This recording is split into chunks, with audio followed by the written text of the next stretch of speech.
જય જય શ્રી ગોકુલેશ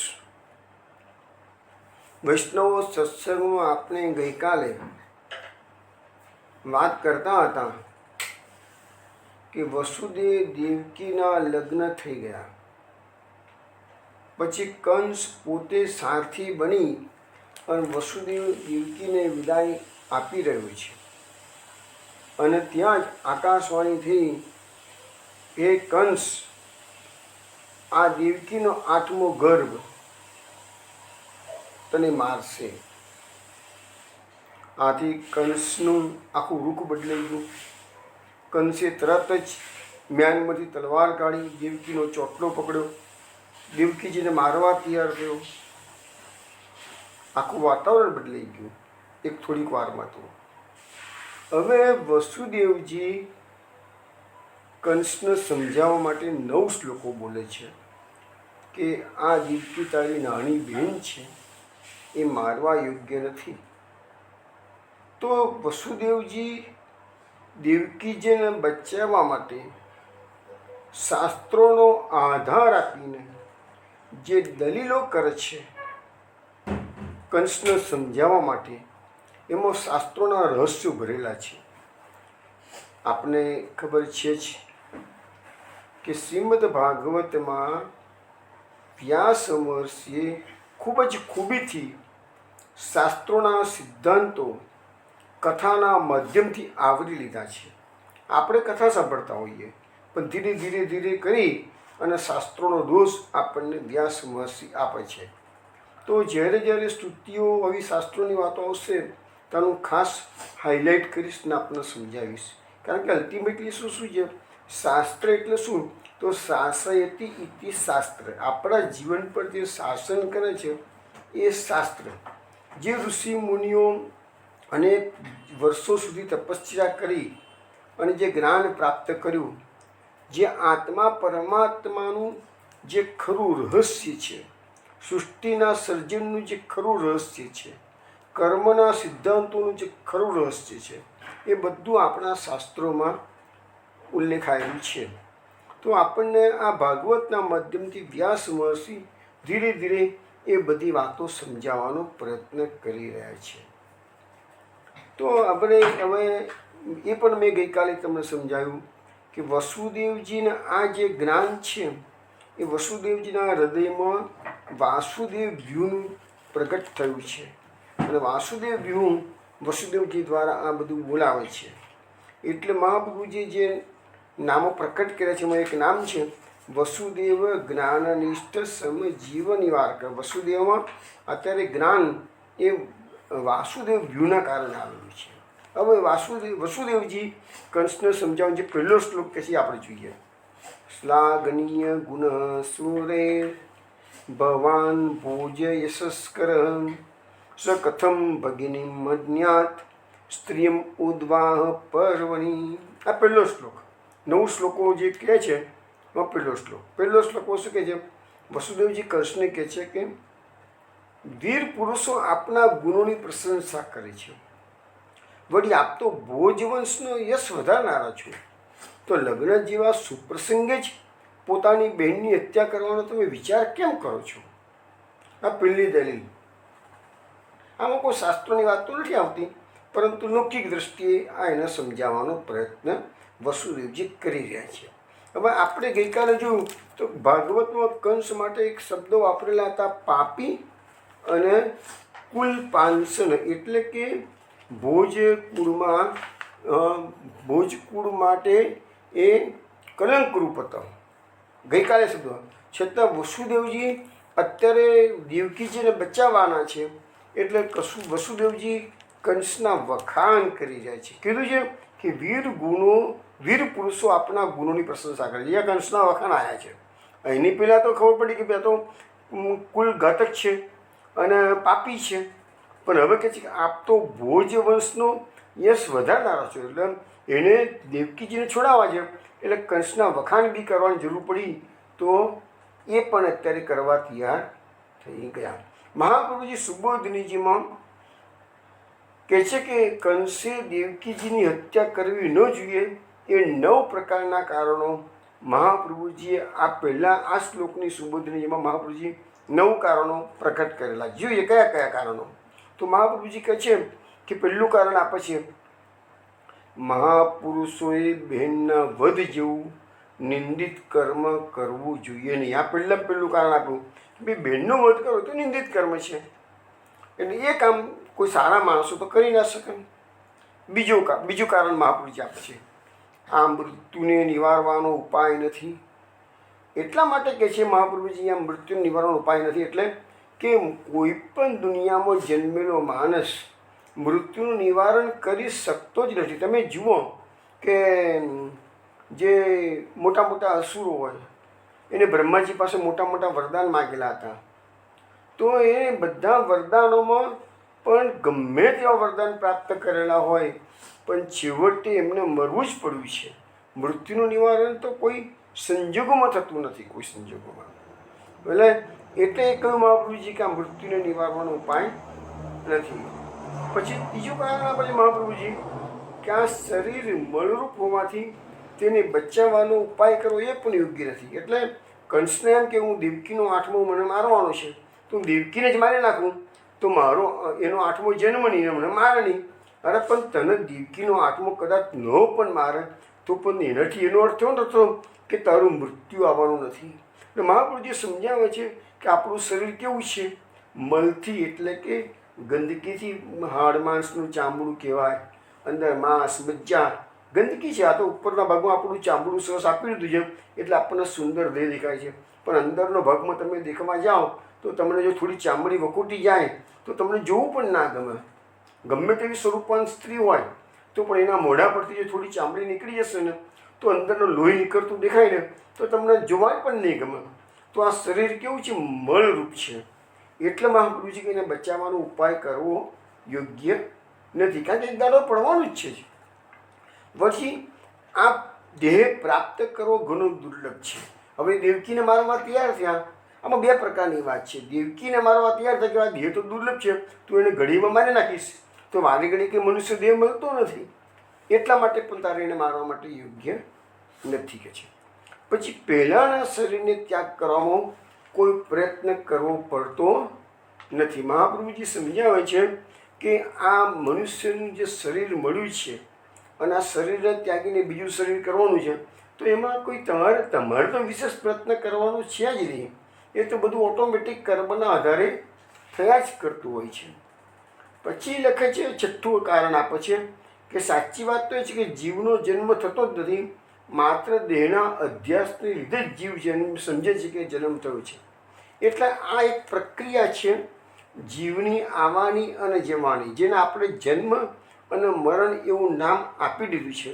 હકીકતમાં તો જીવનો જન્મ થવાનો જ નથી, કારણ કે જીવને તો શું છે, આ ખોડિયામાં રહે કે પશુ પક્ષીના ખોડિયામાં રહે કે પછી કોઈ સ્વર્ગના દેવોના ખોડિયામાં રહે. જીવ તો જેવો છે એવો જ છે. એટલે જીવને જન્મ મરણ સાથે કશું લેવા દેવા નથી, ખાલી ખોડિયું બદલાતું રહે છે. પછી કે દેહના અધ્યાસનું અજ્ઞાન માત્ર જ્ઞાનથી દૂર થાય. આ બધું મહાપ્રભુજી સુબોધીજીમાં કારણોની છેનાવટ કરી છે એવું સમજાવી રહ્યું છું. દેહના અધ્યાસનું અજ્ઞાન માત્ર જ્ઞાનથી દૂર થાય. હવે દેહનો અધ્યાસ શું છે, હું એ આ દેહ છું એવો આપણને ભાસ થયો છે આપણને. હકીકતમાં હું આ શરીર નથી, પણ હું અંદરનો આત્મા છું. પણ આપણે પોતાની જાતને આ શરીર માની બેઠા છીએ. એ દેહાધ્યાસ છે એ માત્ર આપણો અજ્ઞાનના કારણે છે. અને દેહાધ્યાસ દૂર કેવી રીતે થાય કે છે, તો જ્ઞાનથી થાય. જ્ઞાન કયું જ્ઞાન, તો હું અંદર રહેલો આત્મા હું જ છું, આ દેહ હું નથી. આવા તો હજારો લાખો દેહો આજ સુધીમાં આ આત્માએ મેળવ્યા અને એ દેહો બધા અગ્નિમાં ભસ્મીભૂત થઈ પણ ગયા. તો કયા દેહનું આપણે પોતાનું માનવાનું? તો આત્મા જે શાશ્વત છે, અજો નિત્યમ શાશ્વત એમ પુરાણો, એ બધું ગીતાના વાક્યો છે. એના પરથી ખબર પડશે કે આ દેહનો અધ્યાસ ખોટો છે. પછી લખે છે કે 8મું કારણ આપે છે, જ્યાં સુધી કોઈ બીજાનો દ્રોહ કરતો નથી ત્યાં સુધી એને ભય ઊભો થતો નથી. જો આકાશવાણી સાચી જ પડવાની હોય તો મારાથી કે મારા હૃદયમાં બિરાજમાન ભગવાન જ તારી હત્યા કરી શકે છે. હવે એ કહે છે કે અહીંયા સમજાવવામાં છે કે બીજાનો દ્રોહ તમે ન કરો તો તમને પછી ભય ચિંતા કરવાની જરૂર નથી. આપણને દુનિયામાં ડર કેમ લાગે છે કે આપણે જે ખોટા કર્મો કરેલા છે ને, જે ખોટા કર્મ કર્યા નથી એને કોણ ડરવાનું છે. આ દ્રોહની વાત આવી તો તમને કદાચ ખબર હશે કે જે મહાપુરુષોએ અહિંસા વ્રત ધારણ કરેલું છે એ મહાપુરુષો ભર જંગલમાંથી જાય તો પણ વાઘ, સિંહ, હિંસક પશુથી ડરતા નથી. તમને કદાચ એક આ બાબતમાં એક એક્ઝામ્પલ આપું તો ગૌતમ બુદ્ધનો પ્રસંગ છે. ગૌતમ બુદ્ધ એક ગામથી બીજા ગામ વિચરણ કરતા હતા. હવે એક વખત એવું બન્યું કે એક ગામમાંથી જંગલમાંથી પસાર થવાના હતા, પણ એટલા ગામના લોકો કહ્યું કે તથાગત તમે આ જંગલમાંથી પસાર ના થશો. આ જંગલમાં અંગુલીમાલ નામનો લૂંટારો રહે છે અને એ કોઈ પણ વ્યક્તિ ત્યાંથી પસાર થાય એને મારી નાખી અને એની આંગળીઓ કાપી અને એની માળા બનાવીને પોતાના ગળામાં પહેરે છે. એટલે એનું નામ પડ્યું અંગુલીમાલ. લૂંટારાનું નામ જ પડી ગયેલું અંગુલીમાલ. એટલે બુદ્ધ ભગવાન, તો તમને ખબર છે બુદ્ધનો મુખ્ય સિદ્ધાંત હતો અહિંસાનો. અહિંસાનો સિદ્ધાંત બુદ્ધનો મુખ્ય સિદ્ધાંત હતો. તો બુદ્ધ ભગવાને, આપણે ભાગવતો પણ 24 અવતારોમાં બુદ્ધનું નામ છે જ. બુદ્ધ ભગવાન તો એ પણ એ જંગલમાંથી પસાર થયા અને જેવો પેલો લૂંટારો દૂરથી જોયું કે કોઈ વ્યક્તિ, કોઈ મનુષ્ય આવી રહ્યો છે એટલે એને પુકાર કર્યો દૂરથી કે છે ઊભો રહેજે. એટલે બુદ્ધ તો ચાલતા ને ચાલતા જ રહ્યા. પેલો એકદમ નજીક આવ્યો ને કે લા તને કીધું નહીં ઊભો રહે, કેમ ચાલું છું કે છે. ત્યારે બુદ્ધ ભગવાન કહે છે હું તો સ્થિર જ છું કે છે, તું ચાલ્યા કરું છું કે છે. અંગુલીમાલ વિચાર કરે સારું કે છે મારાથી બિલકુલ ડરતો નથી. બીજા બધા લોકો તો ફફડી જાય, પગમાં પડે, કરગરે.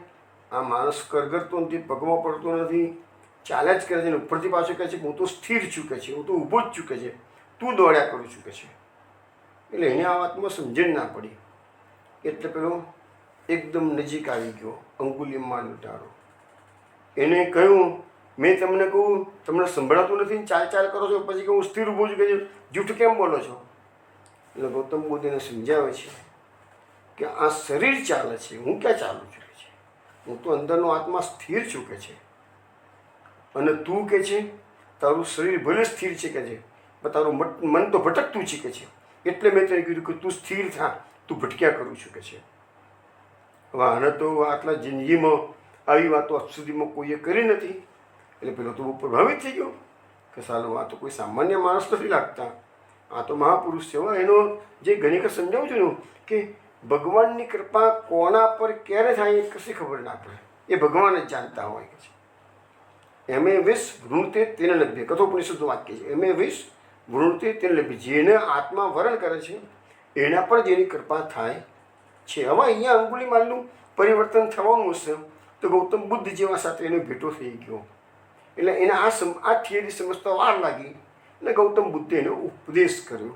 અને ઉપદેશમાં તો અંગુલીમાલ લૂંટારાનું સંપૂર્ણ પરિવર્તન થઈ ગયું.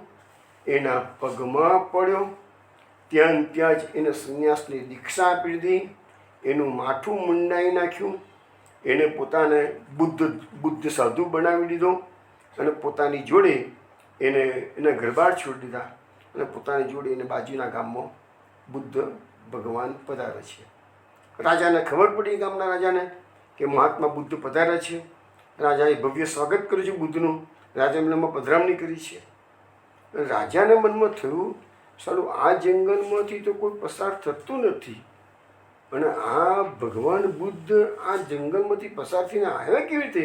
અહીં તો જે પસાર થાય એને પેલું મારી જ નાખે છે, એની આંગળીઓ કાપીને એની માળા બનાવીને પહેરાવે છે કે છે. એટલે રાજાએ પૂછ્યું બુદ્ધને કે તથાગત આ તમે જંગલમાંથી આવ્યા તો પેલો લૂંટારો તમને તો મળો જશે ને કે છે, તો તમે એ લૂંટારાએ તમને મારે નહીં કે છે? એ તો બધાને મારી નાખે છે. તથાગત કહે છે રાજનને, રાજન જરા જોઈ લો ને આ મારી બાજુમાં કોણ બેઠું છે કે છે. આ મારો શિષ્ય થઈને બેઠું છે, કોણ છે કે છે? રાજાએ ધ્યાનથી જોયું તો માથું મુંડાયેલું રાજાને ખ્યાલ ના આવ્યો.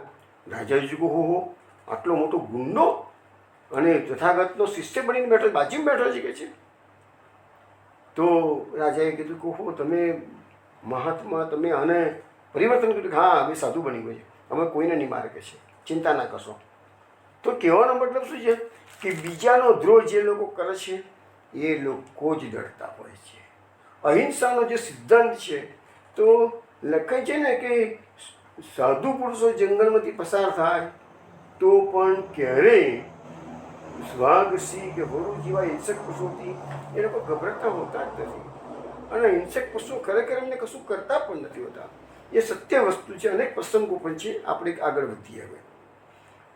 પછી 9મા કેસમાં મહાપ્રભુજી 9મા કારણમાં સમજાવે છે દેવકીજીની હત્યાનો પ્રયાસ લોક તથા સ્વભાવથી વિરુદ્ધ છે. એટલે કે આ વસ્તુ તમે કરો છો એ નિંદનીય છે. આ રીતે મહાપ્રભુજીએ 9 કારણો પહેલા શ્લોકની સુબોધરીજીમાં આપેલા છે.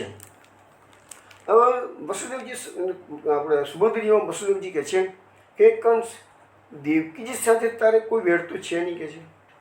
તું કોઈ વેર લેવા માટે તો દેવકીને મારવા તૈયાર થયો નથી કે છે. અને જો તું એમ માનતો હોય કે બેનને મારવાથી તું તારા મૃત્યુનું નિવારણ કરી શકીશ તો તારે એ વિચારવું જોઈએ કે શું ખરેખર દેવકી મરી જશે તો શું તારું મૃત્યુનું નિવારણ થશે ખરું કે છે? કારણ કે મૃત્યુનું નિવારણ તો કદી થઈ શકે નહીં. મૃત્યુ સહેજમાં બધાને આવવાનું છે. જન્મ થયો એ વખતે જ મૃત્યુ લખાઈ ગયેલું છે કે છે. આટલી દલીલો પહેલા શ્લોકની સુબોધીમાં મહાપ્રભુજી સમજાવે છે.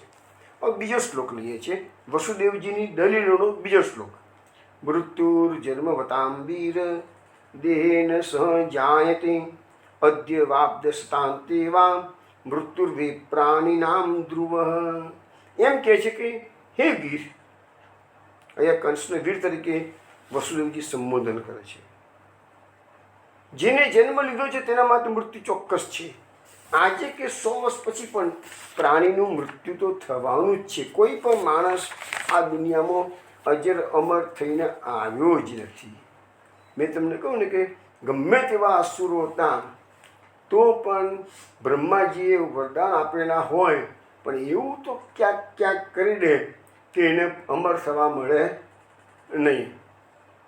અહીંયા આપણને જે શ્લોક છે ભાગવતમાં, ગીતામાં ટાઈપનું, જાતસ્થી ધ્રુવો મૃત્યુમ ધ્રુવમ જન્મ મૃતસ્ય છે તસ્માત અપરિહાર્ય અર્થે ન તમ શોચિતું અર્હસી. એટલે કે જેનો જન્મ છે એનું મૃત્યુ નિશ્ચિત છે અને જેનું મૃત્યુ છે એનો જન્મ નિશ્ચિત છે. તસ્માત અપરિહાર્ય અર્થે એટલે કે જો પછી એ મૃત્યુ ટાળી શકાય એવું નથી તો પછી તમારે એ બાબતમાં શ્રી કૃષ્ણ ભગવાન અર્જુનને કહે છે શોક કરવો ઉચિત નથી. વસુદેવજી કંસને સમજાવો, સુબોધનજી, કે દેવકીજીને હત્યા કરી તું તારા મૃત્યુમાં વિલંબ કરી શકે છે એમ માનતો હોય તો એ પણ બરાબર નથી. કારણ કે મૃત્યુ જ્યારે આવવાનું છે ત્યારે જ આવવાનું છે, એમાં કોઈ વિલંબ કરી શકતું નથી. આકાશવાણીમાં કહ્યા મુજબ આ દેવકી તો તારી હત્યા કરવાની નથી. આનો 8મો વાર તારી હત્યા કરશે એવું આકાશવાણી કહ્યું છે. એટલે અત્યારે તો તારી હત્યા થવાની નથી એ વાત તો પણ નક્કી થઈ ગઈ કે છે. કોઈક સમય તારું મૃત્યુ થશે એવું એને કીધું છે આકાશવાણીએ. તો સમજ કે જેનું મૃત્યુ ચોક્કસ છે તે એના 8મા બાળકથી કે બીજાથી હશે. પણ તારું મૃત્યુ અટકાવવાનો તું આ જે ઉપાય કરી રહ્યો છું એ સાચો ઉપાય નથી. કારણ કે દેવકીને મારી જ નાખી હોત એને તો 8મો ગર્ભ ના આવ્યો હોત એમ માની લઈએ, બરાબર છે આપણે. પણ તું એનાથી એક તો ખાતરી થોડી છે કંસને કે તારું મૃત્યુ જ નહીં થાય. તે તો કંસ બી સમજવા તૈયાર થઈ જાય કે મૃત્યુ તો અટકાવી શકાતું નથી, તમે 8મા ગર્ભને અટકાવી શક્યા છો. એ વાત અહીંયા દલીલમાં વસુદેવજી સમજાવે. મહાપ્રભુજીએ બૃહદારણ્યક ઉપનિષદની અંદર એક ઉપાખ્યાન આપેલું છે અને એમાં કીધું કે ભગવાને મૃત્યુ પાસેથી પ્રાણીઓને બહાર કાઢી અને દરેક પ્રાણીની અંદર મૃત્યુને સમાવી દીધું. અને આ પ્રાણીના મૃત્યુ જે છે ને એ ભૂખના રૂપે જીવમાં સમાયેલું છે. દરેક પ્રાણીને ભૂખ લાગે છે અને જો થોડુંક વધારે પડતી ભૂખ હોય તો માણસ શું બોલતો થઈ જાય છે, હું તો ભૂખે મરી ગયો. આપણા બધા ભિખારીઓ બોલતા છે ને, હું તો ભૂખે મરી ગયો, મને ખાવાનું કંઈક આપો. તરસ લાગી હોય, પાણી ના મળતું હતું, હું તો તરસે મરી ગયો. આપણે શું બોલીએ છીએ? તરસે મરી ગયો, ભૂખે મરી ગયો.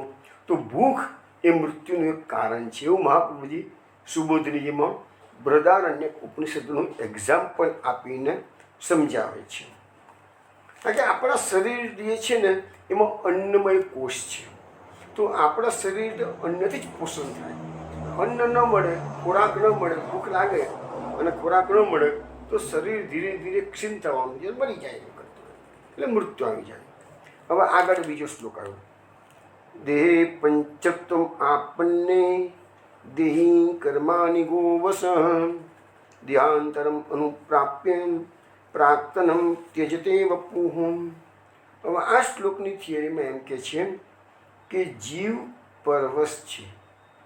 કર્મને અનુસાર જ્યારે આ દેહ જીવ છોડે છે ત્યારે તરત જ બીજા દેહને પ્રાપ્ત કરીને પહેલા દેહને છોડે છે. આ એક થિયરી આપણને સમજાવવા મળે છે કે આત્મા જ્યારે શરીરનો ત્યાગ કરે છે ત્યારે ભગવાન એના માટે બીજું ખોડિયું તૈયાર જ રાખે છે. અહીંથી નીકળ્યો જીવ અને બીજા ખોડિયામાં પ્રવેશ કર્યો. મહાપ્રભુજી સુબોધનીજીમાં કહે છે કે દેહ પંચત્વમ આપણને, એટલે કે જુદા જુદા અંશોથી પૃથ્વી આદિ 5 તત્વોમાં મળી જાય ત્યારે દેહાભિમાનવાળો જીવ બીજો નવો કલ્યાણકારી દેહ પ્રાપ્ત કરીને પહેલાંના મળથી ભરેલા દેહનો ત્યાગ કરે છે. એટલે કહેવા માગે છે કે બીજો દેહ તૈયાર થાય પછી જ આ જીવ આ દેહનો ત્યાગ કરે છે. એવું અહીંયા આ થિયરીમાં કહેવામાં આવે છે. નવો દેહ ધારણ કરવામાં કે જૂનો દેહ ત્યાગ કરવામાં જીવને કોઈ પરિશ્રમ થતો નથી. કેમ? ઓટોમેટિક જ બધું થયા કરે છે. કેમ? તો કારણ કે આ શરીર છોડવું અને બીજું શરીર પ્રાપ્ત કરવું તે કર્મને આધીન છે. મહાપ્રભુજી સુબોધનીજીમાં સમજાવ્યું. અને આ જ વસ્તુ ભગવાન શ્રી કૃષ્ણ નંદરાયજીને ઇન્દ્રની પૂજા બંધ કરી તે વખતે આ શ્લોક પાછા ભગવાન નંદરાયજીને કહે છે કે કર્મના જાય તે જંતુ કર્મનૈવ વિલીયતે. કર્મથી જ માણસ જન્મે છે અને કર્મથી માણસ મરે છે. તો આ જીવને સ્પેશિયલી કોઈ માણસને મરી જાય અને એમ કે ના મારે આ જગ્યાએ જન્મ લેવો છે તો એના હાથમાં છે. જીવને કોઈ પ્રયત્ન બી કરવો પડતો નથી અને કશું એના હાથમાં પણ નથી. એ બધું કર્મને આધીન છે. હવે આ જે થિયરી આપણે અત્યાર સુધી 3 શ્લોકો જોયા છે એમાં જે સિદ્ધાંતો શાસ્ત્રોના ફરતી કહું છું કે ભાઈ જેનો જન્મ છે એનું મૃત્યુ છે અને જેનું મૃત્યુ છે એનો જન્મ છે. હવે મૃત્યુ છે એનો જન્મ છે થિયરી ભલે અત્યારે આપણને સમજાવવામાં આવી છે, પરંતુ એ એક્સેપ્શનલ કેસમાં એટલે કે જેની મુક્તિ થઈ ગયેલી હોય અથવા તો જે લોકોને તનુ પ્રાપ્ત કર્યું હોય, ગોલોકધામમાં ગયેલા હોય એવા જીવાત્મા માટે મૃત્યુ થયું, એનો જન્મ નક્કી, એ થિયરી એપ્લિકેબલ થતી નથી. પણ આ થિયરી એવરેજ જીવાત્માઓ માટેની છે. બીજી થિયરી આપણને સમજાય કે આ જીવાત્મા જ્યારે આ દેહ છોડે છે ત્યારે એના માટે બીજો દેહ તૈયાર જ હોય છે. હવે આ બાબતમાં શું છે, અહીંયા વસુદેવજીની આ દલીલ છે.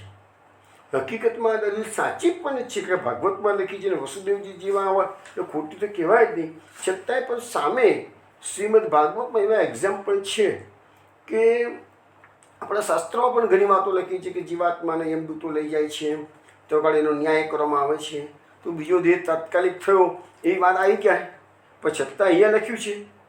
આપણે દુર્ગ રાજાનું એક્ઝામ્પલ ઉદાહરણ જોઈશું. નૃગ આખ્યાન આવશે આખું જ 10મ સ્કંદના ઉત્તરાર્ધમાં. તો નૃગ રાજાએ આખી જિંદગી દરમિયાન અનેક દાનો કર્યા છે ગાયોનો. એમ કહે છે કે જળની ધારા કે પૃથ્વીના રચકણો કદાચ ગણી શકાય, પણ નૃગ રાજાએ જેટલી દાનો ગાયોને દાનમાં આપી છે એ ગાયોની ગણતરી કરી શકાય નહીં એવું લખ્યું છે અંદર. એટલો મોટો દાનેશ્વરી નૃગ રાજા, પણ એક વખત એક નાનકડી ભૂલ અને એ પણ અજાણતામાં કરી બેસે છે.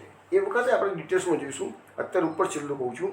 તો એ વખતે ધર્મરાજા એટલે યમરાજા એનો ન્યાય કરવા બેસે છે. તાને કહે છે કે રાજન, તમે તો મોટા ધર્માત્મા છો, તમે તો ઘણા ધર્મોનો કાર્ય કરે છે.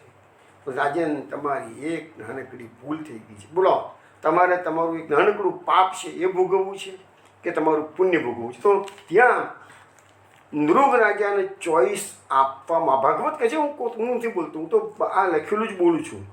ભાગવતમાં જે કંઈ બી વાંચ્યું છે એ જ તમને સમજાવું છું. તો નૃગ રાજાને તો ચોઈસ મળી છે તો આ જે થિયરી વસુદેવજી અત્યારે આપણને એપ્લિકેબલ કરાવી રહી છે એ નૃગ રાજાના કેસમાં એપ્લિકેબલ નથી. એટલે આ જે શાસ્ત્રોના સિદ્ધાંતો હોય ને એ એવરેજ સિદ્ધાંતો હોય, પણ એક્સેપ્શનલ કેસ તો બધી જ જગ્યાએ આવતો હોય છે. હવે આપણે આ જે સિદ્ધાંત વસુદેવજી આપણને સમજાવ્યો ભાગવતમાં, એ સિદ્ધાંત સાચો છે એનો પુરવાર કરવા માટે હું તમને આજકાલ બનેલી એક ઘટના તમને કહું છું. તમે શાંતિથી આ ઘટના સાંભળજો, બહુ ઇન્ટરેસ્ટિંગ પ્રસંગ બનેલો છે. હું પોતે 1981થી 85 સુધી નવસારીમાં રહેતો હતો, જોબ કરતો હતો. અને તો સુરતમાં ડૉક્ટર ઓચ્છબી ગાંધી ત્યાંના ખ્યાતનામ આઈ સર્જન હતા, એની સાથે આધ્યાત્મિક સંબંધ બંધાતો. આમ તો મારા બનેવીના માસા થાય એટલે વારંવાર ઘણી વખત એમના ત્યાં જતો, પણ જવું એટલે 2-3 કલાક સિટિંગ થાય ડૉક્ટર સાથે. અને એમને પણ આધ્યાત્મિક ચર્ચામાં ખૂબ રસ અને મને પણ મજા આવતી હતી. એટલે મારો સંબંધ એ રીતે આધ્યાત્મિક સગાના કારણે નહીં, પણ આધ્યાત્મિક સંબંધ બંધાયેલો. એ ડૉક્ટર ઓચ્છબી ગાંધી એમના ચર્ચામાં મને ઘણી વખત સ્વામી કૃષ્ણાનંદજીના પ્રસંગો કહેતા. એ સ્વામી કૃષ્ણાનંદજી આજકાલમાં થઈ ગયેલા છે અને ખેડા ડિસ્ટ્રિક્ટમાં ભાદરમાં એમનો આશ્રમ હતો. અને પછી તો એમની પાસેથી પ્રસંગો સાંભળ્યા પછી મેં પુસ્તક પરચેસ બી કર્યું અને આખું પુસ્તક મેં વાંચ્યું બી ખરું. અને બહુ અદ્ભુત પ્રસંગો એમના જીવનો બનેલા છે. એ સ્વામીજીના 2 જન્મ તો એમને પોતે બતાવ્યા છે. એક જન્મ એમનો અત્યારે આ જન્મ જે સ્વામીજીનો હતો, ભલે ભાદરમાં આશ્રમ હતો, પણ અત્યારે એમનો જન્મ હતો એ બર્મામાં થયો હતો અને હિન્દુના ઘરમાં. એની પહેલાંનો જે જન્મ થયો એ બર્મામાં થયો હતો, મુસ્લિમ ઘરમાં. અને એની પહેલાંનો જે જન્મ થયો હતો એ ઇજિપ્તમાં થયો હતો અને મુસ્લિમમાં થયો હતો. એટલે 2 એની પહેલાંના જન્મ એમને એમના ચરિત્રમાં બતાવેલા છે. હવે એ સ્વામીજી આશ્રમ ભલે ભાદરણમાં હતો, પણ આખા ભારતભરમાં ભ્રમણ કરતા. અને ભ્રમણ કરતાં કરતાં એમને જે જાત જાતના બધા અનુભવો થતા એનું એમને એક પુસ્તક લખ્યું. એ પુસ્તકનું નામ છે ઇંગ્લિશમાં થ્રુ એક્સપિરિયન્સીસ. અને એ પુસ્તકમાં આ જે ઘટના હું તમને કહું છું, ઓચ્છબી ગાંધી બી મને કહી હતી અને એ સ્વામીજીના પુસ્તકમાંથી પણ મેં વાંચેલી છે. એ સત્ય ઘટના છે. આ વસુદેવજીનો જે સિદ્ધાંત છે કે જીવાત્મા જ્યારે શરીર છોડે છે અને બીજો દેહ એના માટે તૈયાર હોય છે, એને સત્ય કરતી આ ઘટના આપને હું શ્રવણ કરાવું છું. હવે સ્વામી કૃષ્ણાનંદજીના શબ્દોમાં જ હું અત્યારે બોલું છું. સ્વામીજી કૃષ્ણાનંદજી લખે છે કે 1953ના ડિસેમ્બર, આ સ્વામીજી લગભગ તમને કહું ને તો 1989 એમને સમાધિ લીધી. હું સ્વામીજીને હું મળ્યો નથી કોઈ દિવસ, પણ એમની વાતો મને આ ડૉક્ટર ઓચ્છબી ગાંધીએ ઘણી કરેલી મને. અને ઓચ્છબી ગાંધીના ઘરમાં એક પૂજ્ય મોટા રંગ અવધૂત મહારાજ બધા પધારતા. એમને એક રૂમ બનાવેલો એમના બેઝમેન્ટમાં, એમના બંગલામાં છે. એ રૂમ કુદસ ખોલતા નહોતા, કોઈ મહેમાનને ઉતારો એ રૂમમાં નહીં આપે, ખાલી આ મહાત્માઓ પધારે ત્યારે જ મને એ રૂમ ખોલીને બતાવે કે અહીંયા મારા બધા મહાત્માઓ મારા ત્યાં ઉતરી શકે છે. એવા આધ્યાત્મિક માણસ હતા. એટલે એમને મને આ પ્રસંગ કહેલો. એટલે પછી 1989માં સ્વામીજીએ દેહ વિલય થયો એમનો. પણ આ જે પ્રસંગ કહું છું 1953ની સાલનો છે. 1953ના ડિસેમ્બરમાં સ્વામીજી લખે છે મારે જગન્નાથપુરી જવાનું થયેલું. અને એ વખતે મારી સાથે કહે છે આસામમાંથી 2 ભાઈઓ પણ મારી સાથે આવેલા. અને બંને ભાઈઓ મારી સાથે એટલા માટે આવેલા હતા કે એમના મનમાં એવું ઠસી ગયું હતું કે હું યોગ સિદ્ધ સંન્યાસી મહાત્મા છું. એટલે એ લોકો મારી જો સેવા બરાબર કરશે તેમને કોઈક આર્થિક ફાયદો હું કરાવી આપીશ. એ આશાએ એ લોકો બંને જણા મારી જોડે જ જગન્નાથપુરીમાં ફરતા હતા. એ કોઈક લોટરી લાગી જાય, કોઈ કિમિયો બતાવી દે, કોઈ ગુપ્તધન બતાવી દે એવું. તો સ્વામીજીને ખ્યાલ આવી ગયો કે આ લોકો એના માટે જ મારી પાસે આવ્યા છે. એટલે સ્વામીજીએ તો પેલા લોકોને કહી દીધું ભાઈ હું કોઈ સિદ્ધિઓ ધરાવતો નથી અને ચમત્કારો કરવાની મારામાં કોઈ શક્તિ પણ નથી. એટલે તમે જો એ આશાએ તમે મારી પાસે આવ્યા હો તો મહેરબાની કરીને ના આવશો. હું તમને કોઈ ધન ઉપાર્જનનો કોઈ ઇઝી રસ્તો બતાવી શકું એમ છું નહીં. કે છે હું તો ખાલી ઈશ્વરની ખોજમાં ભારતભરમાં ભ્રમણ કરું છું કે છે, એ સિવાય મને કશું મારી પાસે બીજી કોઈ શક્તિઓ નથી. પણ પેલા લોકોને તો ઉપરથી આવું કહે ને એ પેલા લોકોનો વિશ્વાસ શ્રદ્ધાઓ બસી ગઈ કે સ્વામીજી અમને દૂર કરવા માગે છે, એટલે એવું કહે છે. કે છે બાકી આધ્યાત્મિક શક્તિઓ સ્વામીજી પાસે ઘણી છે કે છે. હવે એવી રીતે કે છે જગન્નાથપુરીમાં એ બંને જણાને અલગ ઉતારો હતો, મારો ઉતારો અલગ હતો. લખ્યું છે કે મેં જગન્નાથપુરીમાં કોઈ એકાંત જગામાં એક ઓરડી ભાડે લખી લીધેલી અને પેલા ભાઈઓને જ્યાં ઉતરતાથી કીધેલું કે સવાર સાંજ તમારે મને આવીને મળવાનું, એ સિવાય આખો દિવસ મારી સાથે રહેવાનું નહીં, ખાલી સવારે થોડી વાર મુલાકાત આપે અને સાંજે મુલાકાત આપે. સ્વામીજી કહે છે હું મારો નિયમ પ્રમાણે બધું તો આગળ રોજ સમુદ્ર સ્નાન કરવાનું, મંદિરમાં દર્શન કરવાનું, પૂજાપાઠ કરવાનું, એ બધું નિયમથી બધું હું કરતો હતો કે છે. હવે કે છે એક દિવસ એવું બન્યું કે મારા નિયમ પ્રમાણે જગન્નાથપુરીના મંદિરમાં દર્શન કરી ત્યાંથી પ્રસાદ લીધો અને હું મારી ઓરડી પર પાછો આવ્યો. ઓરડી પર આવી અને હું મારા નિયમ પ્રમાણે ધ્યાનમાં બેસવાની તૈયારી કરતો હતો. ત્યાં કે છે મારી નજર બારીમાંથી બહાર ગઈ તો બહાર મેં ઘરમાં બેઠા બેઠા જોયું તો બહાર ફૂટપાથ પર એક ગંદો ગોબરો ભિખારી આવીને ઊભો હતો. ભિખારી જેવો માણસ લાગતો હતો, કે એકદમ મુફલીસ જેવો લાગતો હતો માણસ કે છે. એટલે કહે છે કે સ્વામીજી કે મારામાં થોડી દયા આવી ગઈ. મંદિરમાંથી બહાર નીકળતો હતો તો કેટલાક ભક્તોએ મને થોડા ફ્રૂટ આપેલા અને કહ્યું હતું કે સ્વામીજી લો અમારા તરફથી આ ભેટ હોય. સ્વામીજી કહે છે ફ્રૂટ હું તો મંદિરમાં પ્રસાદ લીધેલો એટલે ફ્રૂટ લઈને હું તો સીધો રૂમ પર ઓરડી પર આવી ગયેલો કે છે. એટલે મને એમ થયું કે પેલા રસ્તા પર પેલું ભિખારી ઊભો છે કે છે, લાવતાના બધા ફ્રૂટ એને આપ્યો, મારે રાખીને શું કામ છે, મારું પેટું ભરેલું છે કે છે. એટલે તરત ઓરડીમાંથી હું બહાર નીકળ્યો, ફૂટપાથ પર ગયો અને પેલા બાબાને જે ઊભા હતા એને ફ્રૂટ આપવા માટે તો ગળે હું પહોંચી ગયો. એટલે જેવો હું તો પહોંચ્યો તો એક સ્વામીજી લખે છે મારી ઈચ્છા તો ફ્રૂટ આપી અને તરત પાછા આવી જવાનું કે છે. ગંદી જગ્યા હતી, માણસ પણ ગંદો હતો કે છે. પણ જેવો હું ત્યાં ગયો તો બાબાએ મને હાથનો ઇશારો કરીને કીધું તમે બેસો આવી જાય કે છે.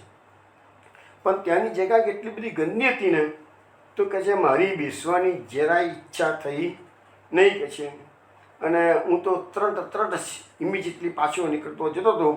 એટલે એને મને અટકાવ્યો અને હસતા હસતા કહ્યું અહીં બેસવાની જરૂર નથી, નહીંતર તારા સ્વચ્છ કપડાને મેલ લાગી જશે કે છે. એટલે સ્વામીજી કહે છે મારા મનનો ભાવ એ બાબા સમજી ગયા. એટલે કહે છે કે અહીંયા બેસીશ નહીં, તારા કપડાં મેલા થઈ જશે કે છે. આથી કહે છે હું થોડોક શરમાયો કે છે. અરે આ તો કહે છે મારા મનમાં જે છે એ સમજી ગયા છે કે છે.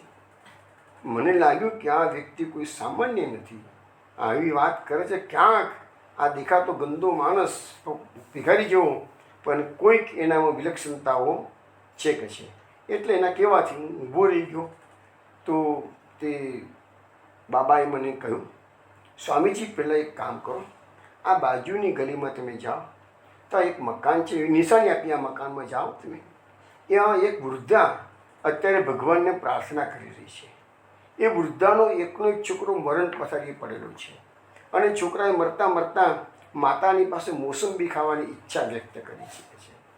તો તમે પહેલાં એક કામ કરો, જલ્દીથી એ બાજુની ગલીમાં જાઓ અને ફલાણું નંબરનું ઘર છે, એ ઘરમાં જઈને પેલા વૃદ્ધાને આ બધા ફળો, તેમાં મોસંબી છે, સફરજન છે, સંતરા છે, એ પહેલાં આપી આવો તો પેલા છોકરાની ઈચ્છા પૂરી થાય છે.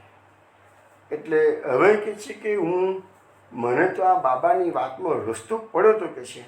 હવે થયું કે જો હું આ ગલીમાં પેલા ફ્રૂટ આપવા જઉં અને પાછું આવું ત્યાં સુધી બાબા જતા રહે તો મારે એની જોડે વાતો કરવી છે. વધુ જો પહેલાં 1 મિનિટ પહેલાં તો એવું હતું કે આવો ગંદો માણસ જોડે કોણ વાત કરે, પણ હવે એને રસ પડ્યો એમ.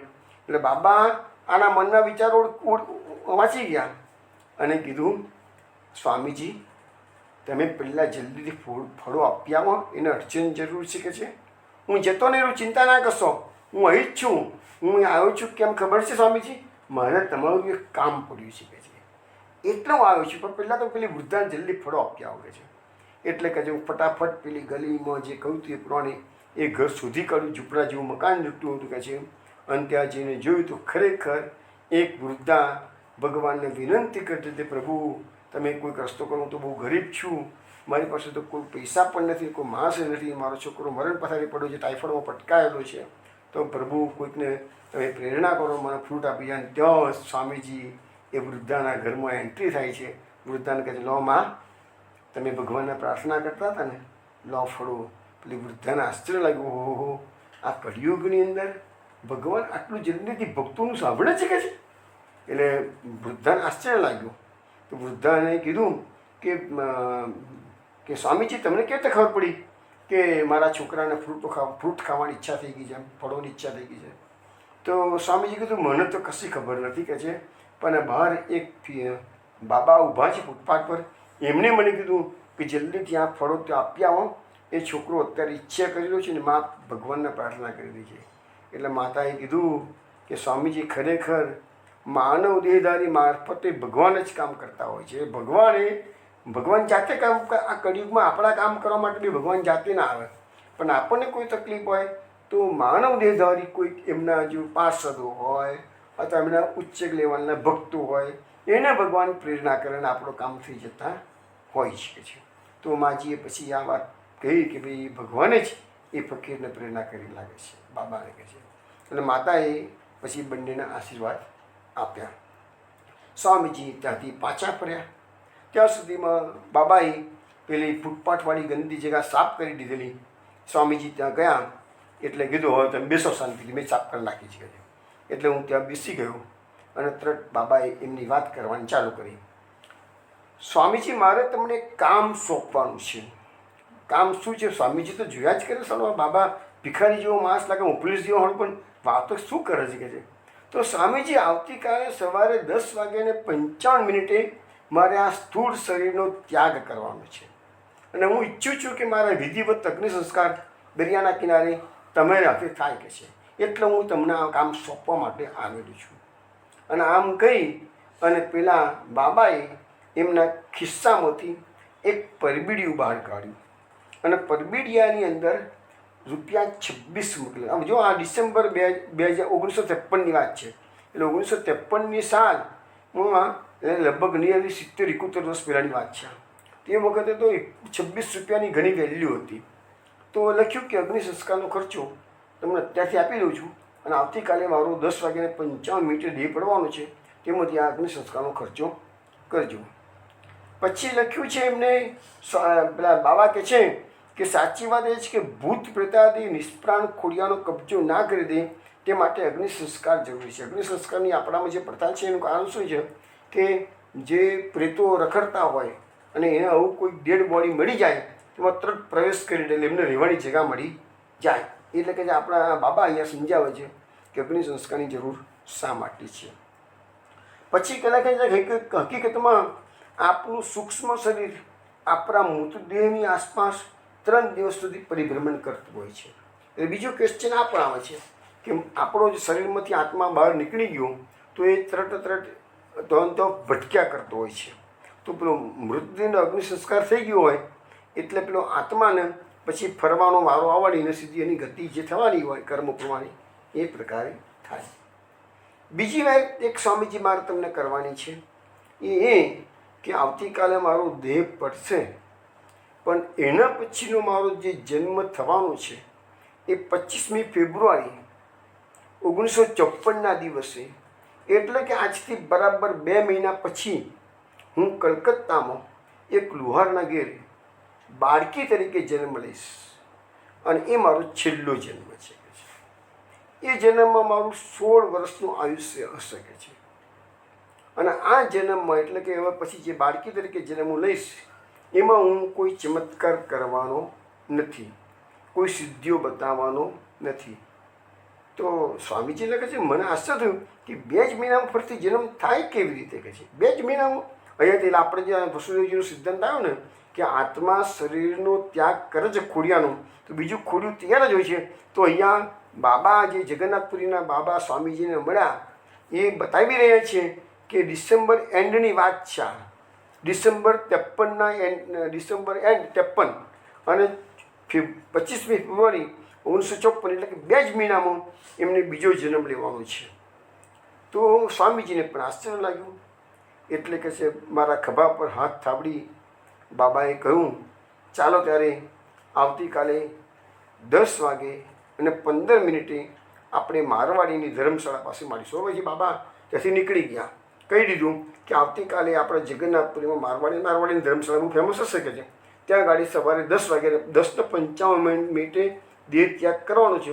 પણ એના અડધો કલાક પહેલાં કે પોણો કલાક પહેલાં એમને બોલાવી લીધા. ત્યાં ગાડી 10:15 મારવાડીની ધર્મશાળા પર તમે આવી જજો.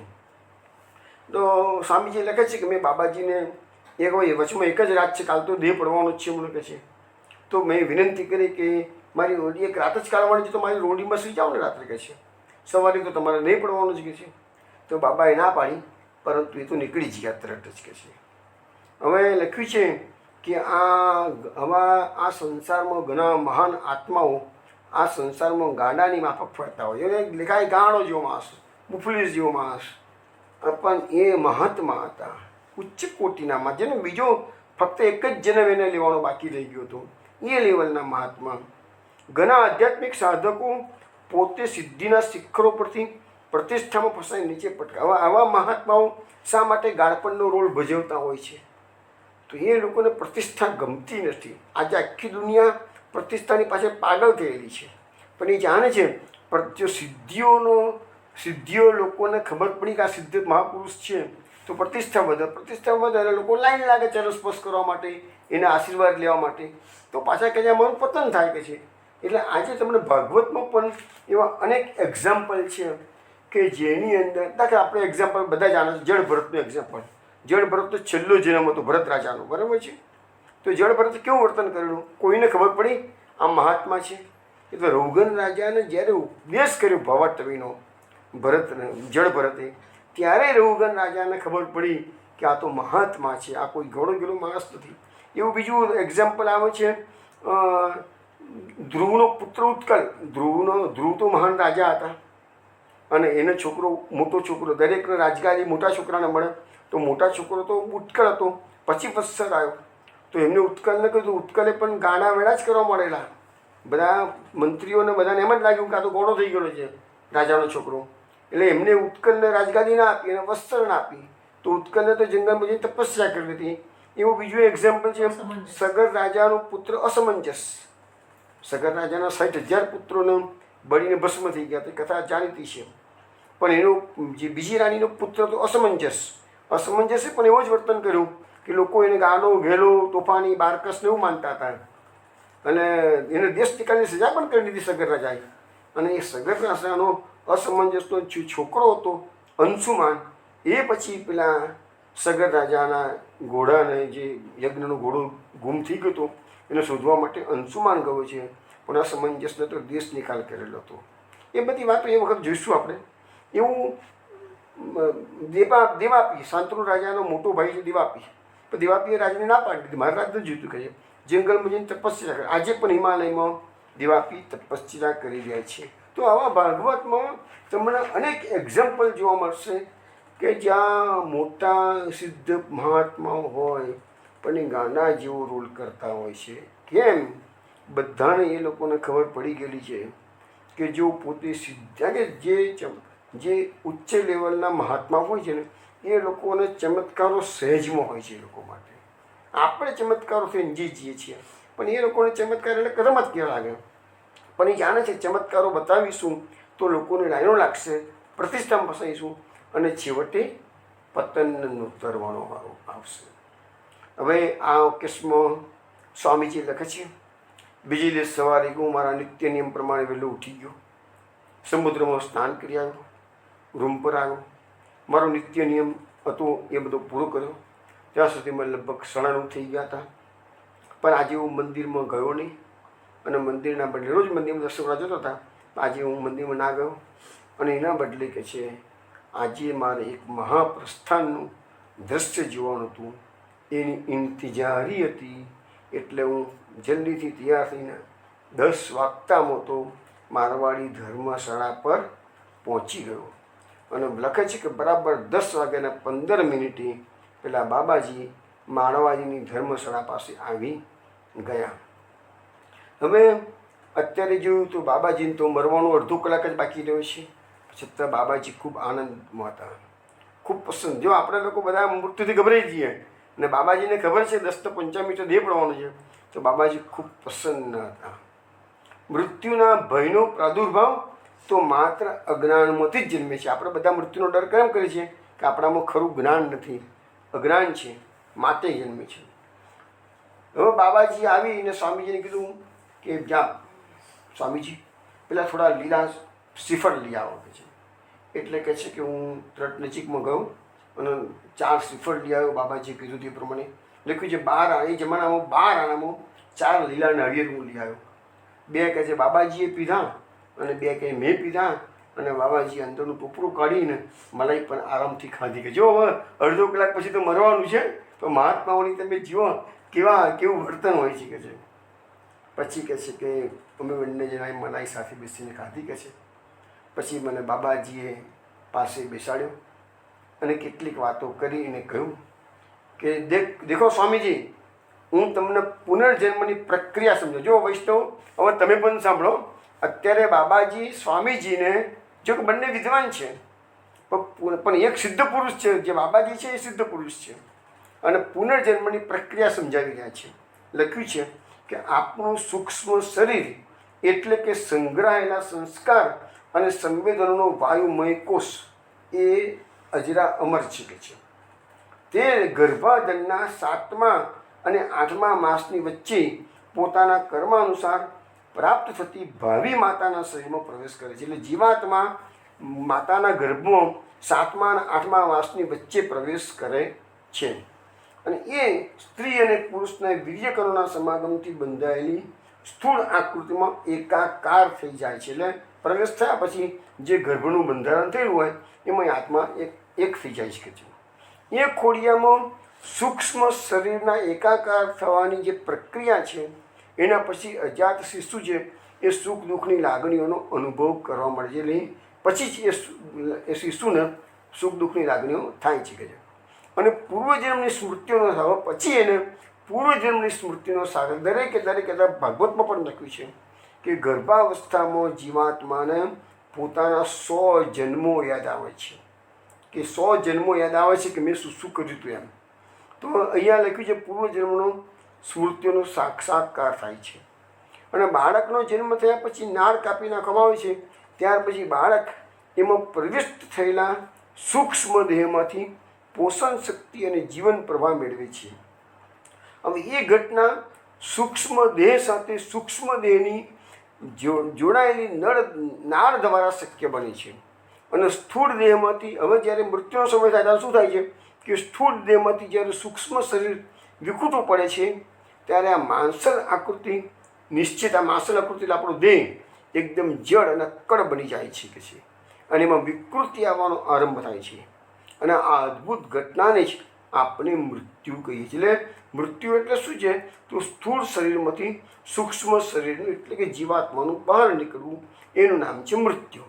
એટલે માતામાં રહેલી વિકૃતિના પરિણામે જ્યારે અધૂરા દિવસે પ્રસવ, ક્યારેક અધૂરા દિવસે પ્રસવ થાય છે ને, તો લખ્યું છે કે માતામાં રહેલી વિકૃતિના કારણે અધૂરા દિવસે પ્રસવ થાય તો તારે કહે છે કે એ જ્ઞાનના ભારથી તારે લદાવવાની જરૂર નથી. એટલે એવા કંઈ પ્રશ્નો પૂછીશ નહીં કે ભાઈ અધૂરા માસે પ્રસવ કેમ થાય છે. કે એ બધી વસ્તુ અત્યારે ડિસ્કશન કરવાની નથી. એવું પેલા બાબાએ સ્વામીજીને કીધું. પછી બાબાએ કીધું ચાલો હવે મારો જવાનો સમય. આટલી ડિસ્કશન કર્યું ત્યાં સુધીમાં લગભગ 10:55 થવાની તૈયારી હતી. એટલે બાબાએ કીધું ચાલો હવે મારો જવાનો સમય થઈ ગયો છે. યાદ રાખજો સ્વામીજી, મારે 25મી ફેબ્રુઆરી 1954ના દિવસે કલકત્તામાં બિહાલા પરગણામાં હરિમોહન લુહારના ત્યાં બાળકી તરીકે જન્મવાનું છે. મારું આયુષ્ય 16 વર્ષનું રહેશે. આ જન્મમાં એટલે કે હવે પછી જન્મ, એ જન્મમાં મારી આધ્યાત્મિક શક્તિઓ સિદ્ધિઓ નિષ્ક્રિય રહેશે. કોઈ વિશિષ્ટ ઘટનાઓ એ જન્મમાં બનવાની નથી. આમ કહીને બાબા ઊભા થયા, ચાલવા મળ્યા. મારો વાંસો થાંભળ્યો. પછી સૂચના આપી કે હમણાં મારી પાછળ ના આવશો, થોડીક વાર પછી આવજો, એવું મને સૂચના આપી. અને તરત બાબાએ જગન્નાથજીના મંદિરની દિશામાં તુરત જ ચાલવા મળ્યું. હું ત્યાં ઊભો બાબાને જોયા કરતો હતો. અને થોડી વારમાં બરાબર 10:55 થઈ. ત્યાં તો મેં જોયું તો થોડી દૂર લોકો બધા ભેગા થઈ ગયા. થોડું વળેલું હતું. કે છે હું તરત દોડતો ગયો, પહોંચી ગયો તો જોયું તો વચ્ચે વચ્ચ બાબાનો મૃતદેહ પડેલો હતો. ચારે બાજુ બધા ગોઠવાઈ ગયા હતા. એટલામાં તો પોલીસ પણ ત્યાં આવી ગઈ હતી. કાગળિયા કરવા માંડ્યા પોલીસે. મેં પોલીસને સમજાવી અને મૃતદેહનો કબજો મેં લઈ લીધો. મેં કહી દીધું, બધી સ્ટોરી કહી દીધી. અને સ્વામીજીને લોકો તો ઓળખતા હતા, એટલે વિશ્વાસ કીધું બી આ માણસ સજ્જન છે, એ જૂઠું ના બોલે કે છે. એટલે કે છે મેં મૃતદેહનો કબજો લઈ લીધો. આજુબાજુના દુકાનવાળાએ કહ્યું કે આ માણસ તો ગોળો છે કે છે, અહીંયા ઘણીવાર ફરતો અમે જોયો છે કે છે. કેટલાકે કહ્યું, એટલા બધા ભેગા થયા લોકો, કેટલાક કીધું અમે તો આ માણસને ઘણીવાર મંદિરના પગથિયા પર બેઠેલો પણ જોયો છે કે છે. પરંતુ આ બાબા ખરેખર મહાન સંત હતા, છતાંય કોઈ એમને ઓળખી શકેલું નહીં કે છે. આ બધા બાબાને ભીખ મંગા ભિખારી જ માનતા હતા બધા. સાચી ઓળખાણ તો સ્વામીજી કહે છે મને ખબર હતી કે આ બાબા એવો માણસ નથી કહે છે, આ બાબા કોઈ મહાન સંત હતા કે છે. પછી મારી સાથે પેલા જે આસામના બે ભાઈઓ હતા, એમને મેં તરત જ મદદ માટે બોલાવી, કહી દીધું કે આ જગ્યા પર આવી જજો. આવી ગયા, દરિયા કિનારે એમની મદદ લઈ અને બાબાના મૃતદેહનો દરિયા કિનારે લઈ ગયો. અંતિમ સંસ્કાર કર્યા અને મારી પાસે તો પણ 26 રૂપિયામાંથી પેલા નારિયેળનો ખર્ચો કર્યો, અંતિમ સંસ્કારનો ખર્ચો કર્યો. પછી પણ 9 રૂપિયા 12 આણા વધેલા. એ રકમમાંથી મેં ત્યાં જે ભિખારીઓ હતા એ બધાને જરૂરતમંદોને જમાડીને પૈસા પૂરા કરી દીધા. બાબાની પાસે બધાને જમાડી દીધા. પછી તો પેલા બંને જેના જે આસામમાંથી આવેલા હતા એ લોકો ઘણો સમય મારી પાસે રોકાયા, પણ સમજી ગયા કે આ સ્વામીજી પાસે એવી કોઈ ચમત્કારી શક્તિઓ છે નહીં. જે વસ્તુ પહેલેથી કે હું કહેતો હતો, પણ છેલ્લે સમજી ગયા એટલે પાછા આશ્રમ જતા રહ્યા. અને હું પણ થોડા દિવસ જગન્નાથપુરીમાં રોકાયો. પછી અનેક જગ્યાઓની મુલાકાતો નીકળી ગયો. અને એમ કરતાં કરતાં પછી કહે છે હું 20 ફેબ્રુઆરી 1954ના દિવસે કલકત્તા હરિમોહન લુહારના ઘરે પહોંચી ગયો. અને તે વ્યક્તિએ મેં એને બધા પ્રશ્નો પૂછ્યા, ભાઈ તમારી વાઈફ પ્રેગ્નન્ટ છે, તમારે ડિલિવરીનો આ બધા પ્રશ્નો પૂછ્યા. એટલે પેલી વ્યક્તિએ મારા પ્રશ્નના જવાબમાં કહ્યું કે હા સ્વામીજી તમારી વાત સાચી છે, મારી પત્ની ગર્ભવતી છે. હાલમાં ડિલિવરી માટે મારી પત્ની પિયરમાં નજીકના ગામડામાં ગયેલી છે અને મારી પત્નીને બાળકી અવતરશે એવું મને સપનામાં પણ બતાવવામાં આવેલું છે. એટલે જો પેલા બાબાએ અહીંયા હરિમોહન લુહારને એટલું સપનામાં ઇન્ડિકેટ કર્યું કે તમારા ત્યાં બાળકીનો જન્મ થવાનો છે, પણ આ કોઈ સિદ્ધ સંત આવવાના છે એવું એને કહેલું નહીં. પછી મેં કીધું કે તમારા ત્યાં તો 25મી ફેબ્રુઆરી જન્મ, એટલે 5 જ દાડામાં તમારા ત્યાં બાળકીનો જન્મ થશે. એટલે પેલા હરિમોહન લુહારે કીધું કે ના ના સ્વામીજી તમે ખોટા પડશો કે છે, હજુ તો 2 મહિના બાકી છે મારી વાઈફને કહે છે કે ડિલિવરી આવવાના કે છે, આટલી જલ્દી ડિલિવરી ના આવે કે છે. ભલે તમે કહો છો બાળકી આવશે વાત સાચી છે કે છે, પણ આ ડેટ તમે આપો છો ખોટી છે, તમે ખોટા પડી શકે છે. તો પછી સ્વામીજી કહે છે મેં કંઈ દલીલ કરી નહીં કે છે. પણ પેલા ઉપરથી એમ કીધું કે મહાત્મા તમારા જેવા સંન્યાસી મહાત્મા હોય, મારા જેવા ગ્રસ્તના ઘરની આવી બધી વાતોમાં પડવાની શી જરૂર છે કે છે. મારા ત્યાં 25મી ડિલિવરી આવે કે ના આવે, બાળકી આવે કે છોકરો આવે કે છોકરી આવે, તમારે શું લેવા દેવા કે છે. એ ઉપરથી પેલા હરિમોહન લુહારે આ સ્વામીજી કઈથી કહી શકે કે આ તમારા ઘરે સિદ્ધ સંત આવવાના છે, એમનો છેલ્લો જન્મ છે અને 16 જ વર્ષનું આયુષ્ય છે. એ કે સ્વામીજી મારથી કંઈક કહેવાય નહીં ને કે છે એવી વસ્તુઓ કે છે. પણ એને એવું કહ્યું કે તમારા બધામાં શું કરવા પડવાની જરૂર છે કે છે. એટલે હું બધું દિલ ના કર્યો, હું ત્યાંથી તરત નીકળી ગયો. પછી પાછા 25મી ફેબ્રુઆરી આવી એટલું પાછો ફરીથી હરિમોહન લુહારના ઘેર ગયો. પણ આ વખતે મને હરિમોહન લુહારે સારો આવકાર આપ્યો અને એને કહ્યું કે મહારાજ આપે જે 25 તારીખ આપી હતી તે વાત સાચી લાગે છે કે છે. કાલે જ મારી વાઈફ ગામડામાંથી રૂટીન ચેકઅપ માટે અહીંયા કલકત્તા આવી હતી. તો કલકત્તાની હોસ્પિટલવાળા ડૉક્ટરો તો કહી દીધું કે બેન તમારી આવતીકાલ ડિલિવરી થઈ જવાની છે, એટલે હવે તમે ગામડે જશો નહીં. એટલે ડિલિવરી ધારા કરતાં ઘણી વહેલી આવી ગઈ એમ. એટલે આથી મારી પત્ની અત્યારે ઘરમાં જ અંદરના રૂમમાં જે ડાયણો કે બીજી સ્ત્રીઓ હોય ને એ લોકોને આતા તો એ જમાનામાં તો ડાયણનું વર્ચસ્વ બહુ હતું ને, એટલે કે જે બીજી સ્ત્રીઓ સાથે અંદરના રૂમમાં ડિલિવરીની હોસ્પિટલમાં દાખલ નથી કરી, ઘરમાં જ હતી, પણ બીજી સ્ત્રીઓ સાથે રાહ જોઈ રહી છે. અને કે હું પણ હરિમોહન લુહાર સાથે ત્યાં ગાડી બેઠો હતો અને ત્યાં જ એક્ઝેક્ટલી બપોરના 12 વાગ્યા અને અંદરથી મેસેજ આવ્યો કે ભાઈ બાળકી અવતરી છે અને સ્વસ્થ છે. એટલે હરિમોહન લુહાર ખુશ થઈ ગયા કે સ્વામીજી તમે સાચા છો કે છે. તમે તો 4-5 દાડા પહેલાં કહેલું કે 25 ફેબ્રુઆરીએ તમારા ઘરે બાળકી જન્મશે કે છે, તો વાત સાચી નીકળી કે છે. પછી સ્વામીજી લખે છે કે હરિમોહન લુહાર જેવા ગરીબ ઘરમાં આ જન્મ ધારણ કરવા માટે બાબાજી એનો એ કુટુંબ સાથેનો કોઈ પૂર્વનો ઋણાનુબંધ થશે. બાકી આ કુટુંબમાં કોઈ ધર્મ જેવું કશું છે જ નહીં કે છે. તો આવા સિદ્ધ મહાત્મા અંતિમ જન્મમાં આવા કુટુંબમાં કેમ છે? તો યુઝ્યુઅલી શું કહે છે, ગીતામાં કીધું છે સૂચિનામ શ્રીમતામ ગે યોગ ભ્રષ્ટો બિચાયતે, શ્રીમંત અને પવિત્ર કુટુંબોમાં અથવા તો બુદ્ધિમાન યોગ્યોના કુટુંબોમાં આવા ઉત્તમ આત્માઓ જન્મ લેતા હોય છે.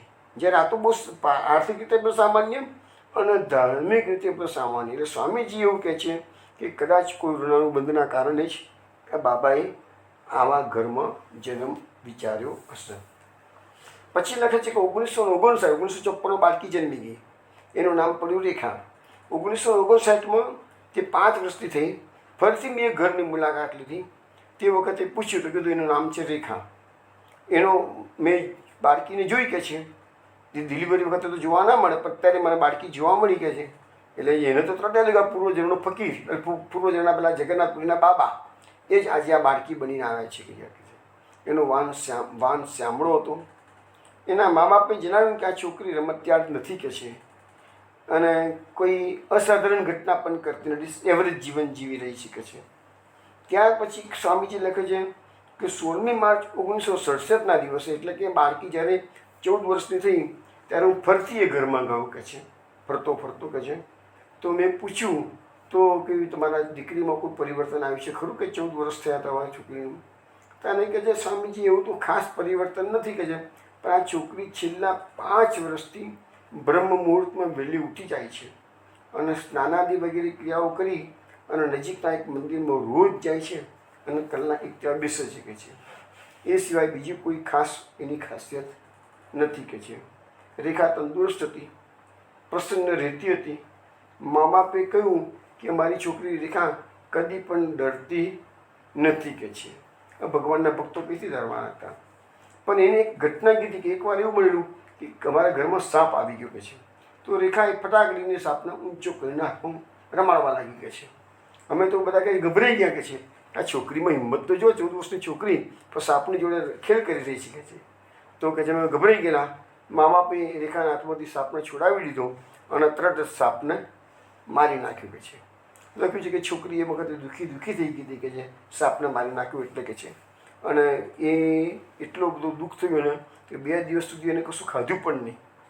આ સિવાય કોઈ વિશિષ્ટ ઘટના રેખાના જીવનમાં બની નથી.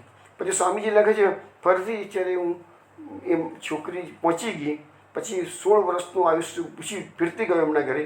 તો કીધું 16 વર્ષનું આયુષ્ય ભોગવી અને 1970ની શરૂઆતમાં જ રેખા પહોંચી ગઈ. એટલે તે સ્વામીજી લખે છે કે ફકીર બાબા જે હતા એ જન્મ મરણના ફેરામાંથી મુક્ત થઈ ગયા. તો વૈષ્ણવો, આ જે વસુદેવજી જે સિદ્ધાંત સમજાયો કે મનુષ્ય એક ખોડિયું ત્યાગ કરે છે અને બીજું ખોડું તૈયાર છે, એની સાથે આ ઘટના જે સત્ય ઘટના આ જે ઘટના છે, આજે મેં તમને તારીખ આપેલી છે, જે વાર નામ બધું જ આપેલું છે, તો એ વસ્તુ સત્ય ઘટના છે. તો એ સિદ્ધાંત વસુદેવજીનો જે કીધું છે એ સાચો પડે છે. પણ છતાંય આપણા શાસ્ત્રમાં જે લખેલું છે કે ભાઈ આપણા ત્યાં 12માની 13માની 14માની બધી વિધિ શ્રાદ્ધ તક પણ લખ્યું છે, એ બધી ખોટી વાત નથી. એવું નથી કે એનો જન્મ થઈ ગયો. એ આત્માની ગતિ, દરેકની ગતિ અલગ થતી હોય છે કે છે. બીજો જન્મ લેવાનો તો બીજો જન્મ પણ લઈને. નૃગ રાજાનું મેં એક્ઝામ્પલ થોડી વાર પહેલાં આપ્યું. તો નૃગ રાજાના કેસમાં તો પૂછ્યું છે કે તમારે કઈ લેવો છે, પણ હવે કેટલાક લોકો મને એવું કહેતા હોય છે, મેં જોયું ડિસ્કશનમાં કે ભાઈ એમ કે ભગવાન તો એમ કે દરેકને તક આપે છે ને કે ભાઈ તમારા કર્મ પ્રમાણે ભલે તમે જન્મ લો પણ તમારી શું ઈચ્છા છે કે છે. તો મેં ના પાડી ડિસ્કશનમાં આવી હતી કે આવી જે ચોઈસ છે ને એ ભગવાન તમારે પહેલાં પાપ ભોગવવું છે કે પુણ્ય ભોગવવું છે. તો ભગવાન બધાને આવી ચોઈસ આપતા નથી. કર્મના કાયદા કર્મના પ્રમાણે ચાલતા હોય છે. પરંતુ આમાં જે નૃગ રાજા જેવા જે ધર્માત્માઓ હોય એને ધર્મ રાજા સ્પેશિયલ કેસમાં આવી પરમિશન આપે છે કે તમારા પુણ્ય તો અનેક છે, દાન તો અનેક કરેલા છે, પણ તમે પાપ એક નાનકડું, એક જ ગાયનું 2 વખત દાન થયું, એક નાનકડું પાપ, એ પણ અજાણતામાં છે, આની જોઈને તો નથી જ કર્યું. પણ હવે રાજાએ એને કીધું તમારે ભોગવવું તો પડશે જ કે છે. અને એ ભોગવવા માટે નૃગ રાજાના કાચિંડાનો અવતાર આવ્યો છે. દ્વારકાના જંગલમાં પડ્યા છે અને 27 ચતુર્યુગી સુધી એને ત્યાં રહેવું પડ્યું. 27 ચતુર્યુગીનું આયુષ્ય મળ્યું. એક ચતુર્યુગી એટલે મેં તમને કહેલું ને કે એક ચતુર્યુગી એટલે 43,20,000 વર્ષ થાય અને એમાં 27 ચતુર્યુગી સુધી એ કાંચનડા અને દ્વારકાના જંગલમાં રહેવું પડ્યું અને શ્રી કૃષ્ણ ભગવાન હાથે પછી એનો ધ્રુવ રાજાનો ઉદ્ધાર થાય છે. એ કથા બધી આપણે ઉત્તરાર્ધમાં આવશે ત્યારે શ્રવણ કરીશું. અત્યારે વૈષ્ણવ સત્સંગમાં અત્યાર સુધીમાં આપણે 9 શ્લોકમાંથી 3 શ્લોકો જોયા છે. હજુ શાસ્ત્રોના સિદ્ધાંતો જે બધા સમજાવે છે વસુદેવજી કંસ રાજાને દેવકીજીને મુક્ત કરવા માટે, એ બધી વાતો હવે કાલે રાત્રે પાછા 8 વાગે આપણે મળીશું ત્યારે કરીશું. જય શ્રી કૃષ્ણ. જય શ્રી ગોકુળેશ.